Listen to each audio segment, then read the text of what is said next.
Hey everybody, Greg Como tonight. I want to give a shout out to all my family and friends here in Louisiana. Tell you to be safe, tell you to be kind to one another, be nice to one another, smile at everybody you see, because you never know what it's going to be your last day, and pay homage most of all to the God who made us above. I'm so sad for the people in Las Vegas. It's just a tragedy. It's horrible, and you hear so many people, jumping up the President of the United States and right away jumping on him, and it's like, I think it's time America came together and backed the guy who's run the United States, that got voted into office, and get off your high horses and your lazy asses, and me included, and everybody become one voice, one person, one America together. Get in the gym. Like I tell people, you're angry, you're upset, you're miserable because of the crap you eat, the air we breathe, and the water we drink. The food you eat is slowly taking you down, and I say that every day because you see it so prevalent here in Louisiana. They say the food's great. I guess it is, but you know what? They got a horrible blend of obesity, diabetes, cancer, and a lot of other maladies here, so I'm not completely buying into it.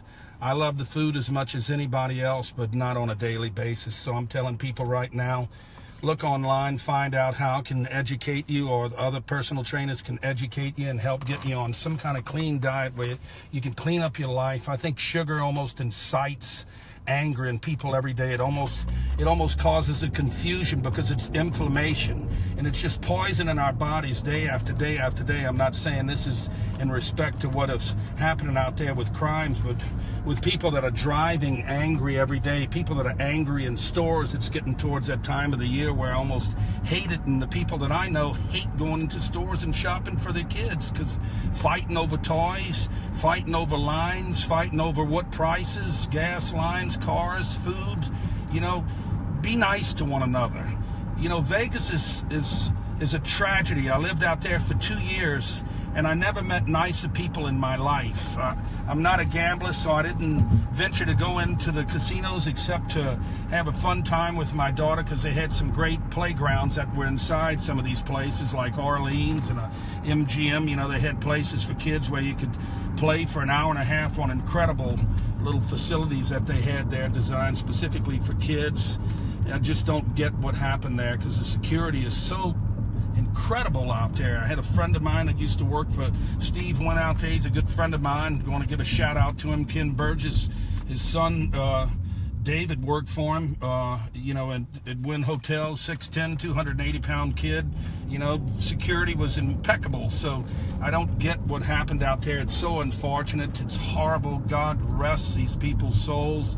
And, like a friend of mine, Michael Simpson, said today, the tragedy is the people that are left behind, the devastation, the unknowingness of what's going to become of our lives. So, Christy and I are driving home from the gym. I'm not crazy about going at nighttime, but there seems to be a soliloquy and a little bit of peace at nighttime, a calmness where you can go to the gym. I can't work out that much right now because I've been injured from an automobile accident. So, I have some flare-ups and some degenerativeness in my disc in my neck, my right shoulder, my left wrist. So, for the first time really in my life, I have injuries that have precluded me from really working out like I want. So I'm doing high reps, extremely light rate, and most of all, I'm really doing resistance bands and a lot of cardio to keep myself in shape at 62, going on 63 years of age. I'd like to give a shout out as well to a good friend of mine I've met, Mr. Sean Heiler. And I'm imploring people, because I was on a reality TV show, stop the hate, stop the negative talk. The guy's a sweetheart. He wants to marry a girl, 30 years his youth. But you know what? Stranger things have happened. Opposites attract. Love is found in different colors, found in different ways. Be nice to one another, everybody. irregardless of what color we are, what race we are, what religion we are. It doesn't matter. We're all the same. You know, when you look at one another, you curse one another, you bash one another, you point fingers at one another, you're just pointing it at yourself, because we're all mirror images of one another, made to the image and likeness of God. I'm not trying to get real holy here. I'm not the holiest person that's out there, but I pay homage to God on Sundays. I bring my child. We go to church, you know, either to Healing Place, Our Lady of Mercy, or you know, wherever we can find a church that's comfortable for us at the time. If time doesn't allot us, if we get up at the wrong times, whatever it is, and we get up, we pray every morning, we pray every night, and I find myself praying most days during the day when I see so many things occurring out there that lead me to believe, man, we are in perilous times. We have some changing to do, most of all in our hearts and our souls, and I pray that I can go the distance as well. I get as mad and as angry as the next person in traffic, but I guess I've gotten lucky. At 62 years of age, I've softened, and you know, my days of being a desperado are definitely gone. I found a sweetheart human being in my life I couldn't be happier with, and she's a fantastic little human being. I have my kids, my grandkids. I have a great set of friends. You know, I no longer have my mom and dad anymore, but I have two sweet people who are Christy's mom and dad, and you know, half the time I cry when I leave their house. They're such nice people, and I think I know the rest of the world's that way. I know you guys all have great families. Maybe some are luckier than others, you know, broken families. You know, you maybe had an abusive father, abusive mom, or you didn't have the love that you felt you were deserving of. But, you know, when we get to a certain age, I think we're all accountable, irregardless of what happened in our lives, at least to a certain point where we can discern what's right and what's wrong. And I think it behooves us to be nice to one another, you know, to find your glass half full instead of half empty, like my oldest brother always tells me. Dude, you got it made. You know, I don't want to hear any complaints. I don't want to hear any woe is me. I don't want to hear you don't have enough money, you don't drive a nice car, you don't have a nice home. You know, you have a great person in your life, you have family, your mom and dad existed for 50, you know, I mean, for, you know, 57 years of marriage, and, you know, 87 and 90 years of age. So I was very blessed in that respect. But I guess this is a shout out for fitness and a shout out for love. Imagine that coming from a 235-pound 62-year-old. But, you know, with being in shape, I think as you get older comes a certain amount of humility and grace. That I think that's my silver lining in my blessed life I've had from God, to be here long enough to say, okay, the arrogance, the haughtiness, you know, the you know, narcissistic ways of when you're young and you're thinking, you know, I'm doing this because everybody's going to fall to my knees and think I'm, you know, the gift of, you know, mankind. But you learn real quick there's a lot of other built, good-looking guys out there, a lot of other important people out there, a lot of very intelligent people out there, far more than myself. But I figure my gift is that I've been here long enough, I've been in fitness long enough, I understand the diet, I understand proper eating and a proper lifestyle, where I think I can impart some wisdom to the masses out there to say, listen, besides getting in shape physically, it's very important to get in shape mentally. And I promise you, the physical is very, very important to look good. But, you know, I've also found out, and I'll tell you, you know, my girl, you know, was a lot lighter a year and a half ago than she is right now. But guess what? I love her even more because I understand the inconsistencies in the human body. And as we age, you know, things can happen. You know, you can come down with ACL, you know, I mean, problems, you know, shoulder problems, knee problems, arthritic conditions, fibromyalgia, heart conditions. I've had 2 or 3 friends die this year from heart problems, diabetes, you know, irregardless of what it is. You know, Christy has, you know, hypothyroid. A lot of women I found out have had hypothyroid. You know, they lose their hair, they go through a certain amount of stress and despair, and the condition just exasperates itself because they turn into a snowball effect to where, you know, be kind to your women, guys, man. Women are, to me, the breath of life. And we almost mold them to what they become because they're so loyal to us and so benign and being mean. You know, they're just kind, loving little spirits. And I look at, you know, my daughters as the same little girls I did when they were young, and I find those similarities in Christy and a lot of the friends that I have that are women. I look at them as 30 and 40 and 50 years back, regardless of what their age is. You know, I look and think, I wonder what this girl was when she was a little girl. And I think, guys, we owe it to ourselves, and most of all, we owe it to humanity and this civilization that we exist in, to be nice to women. You don't have to sit and swear in front of a woman, talk dirty about their private parts, sit and stare at them all day, be nasty in public because you look good or you feel good, or the song you have, you know, on TV, on your radio seems to sound cool and good and brash. Because guess what? That's not really being a man. Being a man is having some respect, having etiquette for women. Keep your ass in shape. You don't need to sit in bars, suck down booze all day and say nasty things. Hey, I'm guilty. I've been in bars. I've drank a couple of times in my life and felt good about it, but you know what? It's not good. I can tell you at 62 years of age, it's a waste of time. Get in the gym, keep your butts in shape. If you want to go out, have 2 or 3 beers, fine. Don't drink and drive and take other people's lives, you know, at chance, and yourself as well. And most of all, care about the woman you're with. You know, you NFL players out there, you want to kneel for a lot of the women out there that deserve respect, that are getting beat, that have breast cancer. Kneel for the people that died in this country. You know, if you want to take a knee, kneel for God. Kneel for the people that lost their lives, that are losing their lives in cancer wards every single day. My daughter had leukemia. I watch kids die every single week, and it really made me question God. But then it came around full circle to where I realized this is just God's plan.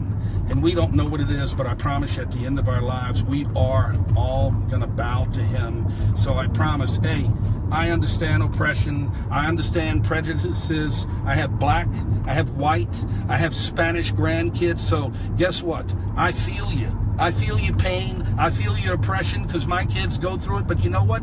Everyone, every color, every religion in this country has gone through some type of oppression, whether it be with a damn boss, sexual harassment. Ask women about that. They go through that every single day. Ask a gay person what they've had to overcome. Ask a Jewish person what they've had to overcome, you know, and the wars. There's a lot of things that people have had to overcome, and they just move on with their lives, and they become stronger before it. You know, not necessarily lifting weights, but having a quality of life physically, but most of all mentally, intellectually, to where you can say, I can discern to let this fall off my back.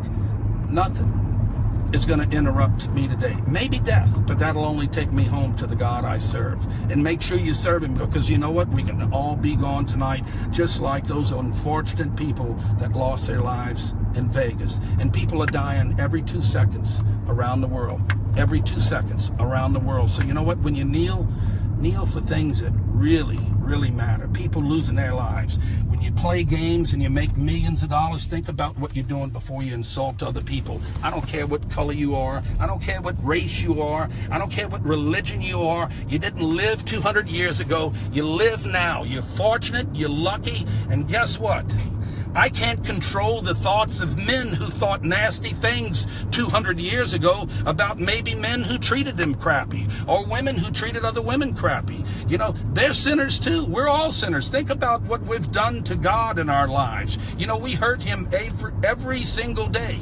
And for whatever reason that is, why we were put here. We were put here to have a gift of life, to treat our bodies as temples, to treat women with respect, to treat each other with respect. What other race, color, or creed we are, treat one another with love. And you know what, you cops out there, you policemen out there, I totally respect what you were doing, because you give your lives and you put your lives on the line every single day. But at the same time, we have to hold you accountable as well, because you know what? You have to treat every person out there not like they're a black man, not because they wear their pants too short or they have tattoos on their body. Treat them as if they are your brother. Give them a chance, man. Give people a chance out there to smile. Give people a chance to question them. And you know what? If we lose our lives, that's the way God intended it. You can't say if this would have happened, that would have happened. Maybe God just wanted those people's souls then in Vegas. It's unfortunate. Maybe that's a cheap thing to say out of my mouth. I'm not trying to cheapen it. I'm not trying to lessen the devastation of what happened, but we're all going to go one day. Hopefully we can go together holding hands in this world and put Satan's ass down where he belongs. Hold hands. I try to go, whether it's to the Waffle House, whether it's to Walmart, whether it's to, the best thing I've learned about coming back to Baton Rouge, Louisiana is I was living in white Anglo-Saxon Irvine for quite a while, and I thought, man, this is a great place. But you know what? I came back home and I got a dose of reality, and you know what? It's a damn good reality. I get to smile at black people I've never met before. I get to smile at crippled people I've never met before. I get to smile at people who live a pauper, unhealthy, poor lifestyle. I get to smile at people who are rich, people who are better looking than me, better built than me. Not many, but I get to smile at people, I guarantee you, that have a lot more than I have. And I think my cup is full. My cup is more than half full because I'm happy with where I'm at. You can't change where you're at, folks. Black is beautiful. White is beautiful. Asian's beautiful. Latino's beautiful. I find kids, I call them angels of color, because every single child I see, I want to guard them with the element of violence that exists out there. Guys, stop the damn drugs. Stop the hate. Stop the stares to where you want to shoot one another. Get your asses to the gym. Get in shape. Show me what kind of real man you are. I deal with brothers. I deal with white brothers. I deal with Mexican brothers, Asian brothers that have their lives together and they're smiling. It's a fraternity that I ask you, I implore you to join. I promise you. Whether it be Foxy's, Planet Fitness, LA Fitness, Snap Fitness, whatever it is, Anytime Fitness, Callaway. You got a litany of clubs right here in this town that can take you to a whole nother lifestyle, a brotherhood, a real fraternity. And guess what? Without the hazing, you get to haze one another with smiles, with conviction.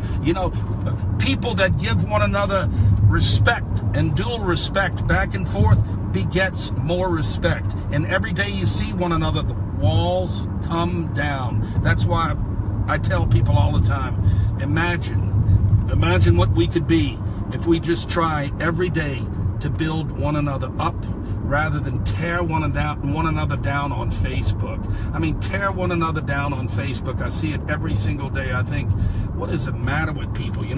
Black and white, they're just fighting one another as if they're the only damn colors or races that matter in this world. It's almost like we insult Indians, you guys. We insult Mexican people, the Latino community. We insult the Vietnamese who work their butts off. Come on, man. It's about the entire civilization, the entire litany of colors, the rainbow that exists, all of us, no matter what religions it is, whether it is Muslim, whether it is Catholic, whether it is Christian, Baptist, whatever it is, gospel. Hey, listen, everyone matters. And if you smile at somebody, maybe that moment they were thinking about suicide or doing something mean to other people, maybe if you smile at them, maybe if you just buy them a drink, buy them a Coca-Cola, buy them a cup of coffee, whatever it is, just make that moment in your life count. That's what God, I think, put us here for, to really actually love our brother man. And I talked about it. You guys go online and look at Greg Como. It's on Facebook. I'm not much of a writer, but I posted something this morning about forgiveness. I don't know why I get up and I have these epiphanies sometimes about 2 or 3 o'clock in the morning. And, I get up singing Elvis Presley songs for whatever reason. I was never an Elvis Presley fan until Christy got me hooked on some of the music. But I either get up singing him or Frankie Beverly in the morning time.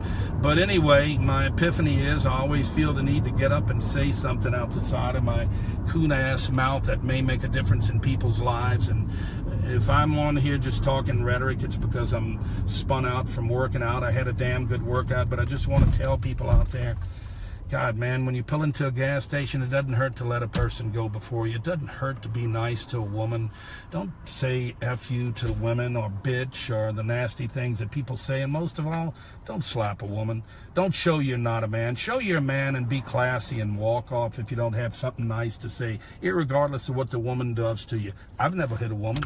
I've never cursed a woman. And I've been plenty mad in my life. You know, I'm not perfect, and neither are the women I've been with, but I guarantee you, I show some respect. And not because my father and mother brought me up that way, but because I realized at a certain point in time in my life what the hell was right and what the hell was wrong. And you guys out there, you know what's wrong. You know when you do drugs, you're lost, dude. You're searching for something that isn't there. At the end of a bottle, at the end of a needle, at the end of whatever it is you're in, take hold of yourself, man. Take hold of your soul. You are loved, dude.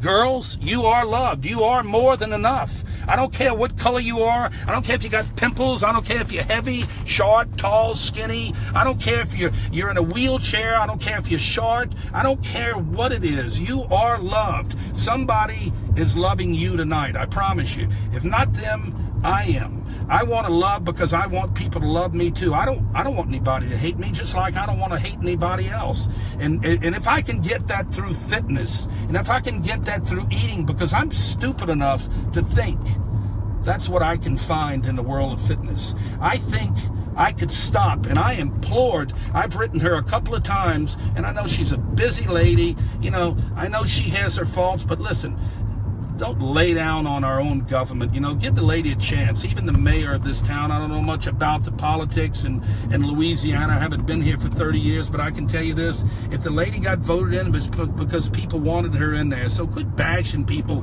the minute you stick their asses in office. You know, try to get behind them and do things that are conducive to maybe making this world a better place to live. And I have asked her, I think I have the rhyme and the reason to take crime out of Baton Rouge, and it is through fitness. And I promise you, I could take the crime out of Baton Rouge, because you can only move so far away, folks, and after a while, we're all going to be circled, you know, over and over again until we run out of ammo and we run out of places to move, until we learn how to get together. Man, Live After 5 is one of the best things I've ever seen in Louisiana, because music soothes the soul, and I promise you, fitness can too. Take 10 minutes a day, man, to pray. Take 10 minutes at night to pray. You owe it to God. Like I tell my daughter, if you can sit here and sit on a phone for 2 hours, don't tell me you can't thank God, who gave you everything you are and everything you have in this life, including your mom and me, that you can't worship him and thank him every day of your life. I promise you, if you start to pray a little bit more to God, I promise you, things are going to change in your life, man. I've changed at 62 years of age. I'm so lucky. You know, I was footloose and fancy free, the Pied Piper who thought I had it all, and at one point I ended up on my ass. And I promise you, I'm not a good ass skater, so it wasn't fun. But I promise you, my life is fun now. I'm not wealthy. I'm not a big-time star. I'm nobody but a glorified personal trainer. But you know what? I love helping people. I love changing people's lives. And if I can change it with only a smile and to give them what they deserve, a better quality of life. Because when you have a better quality of life, that means your mental and your physical are together. And guess what? Your spiritual self is going to come together. So I guess what I'm saying tonight is God bless those people's souls and their families. And that's a horrible tragedy. I'm sure we got the days ahead that we still have to ponder in this world to keep on trekking ahead and making a better world for ourselves. But come on, Baton Rouge. Man, you fall short, man, on so many fronts. You know, forget football, forget basketball, forget sports for a minute. You know, the crime is absolutely destroying this city. So it's time men become accountable. I don't care who you are. Become accountable. Get off your lazy butts. Get to the gym. Get dope, because it ain't got any hope. You know, it's nothing to it. Neither is booze. Sorry for all you guys who want to serve booze out there, but when I see so many people and teenagers killed week in and week out, from DUIs to hit and runs to falling asleep at the wheel to people getting angry and shooting one another over a stair, that's what inebriation causes day after day after day. You know what? Get inebriated on fitness. Get inebriated on good food, and get inebriated with a smile, and get, most of all, intoxicated with Jesus Christ, our Lord and God, our Savior. God bless everyone tonight. Sorry I'm rambling on, because I'm nothing like Pastor Mike from Healing Place. That guy is one of a kind, one of the best, man, with a solid heart. And you know, all I have to say is love your wife, love your women, love your girlfriend, treat women with respect, treat kids with respect, and treat one another with love and respect, regardless of who we are. We're all from different backgrounds, but guess what? We're not that different. We're all made to the image and likeness of God. So when you curse, when you hate, look in the mirror, because you're doing it to yourself first and foremost. I love everyone tonight. Sorry for rambling on, but I'm getting old. That's what old people do. But stay in shape. Have a great night. God bless everyone, and peace. Thank you.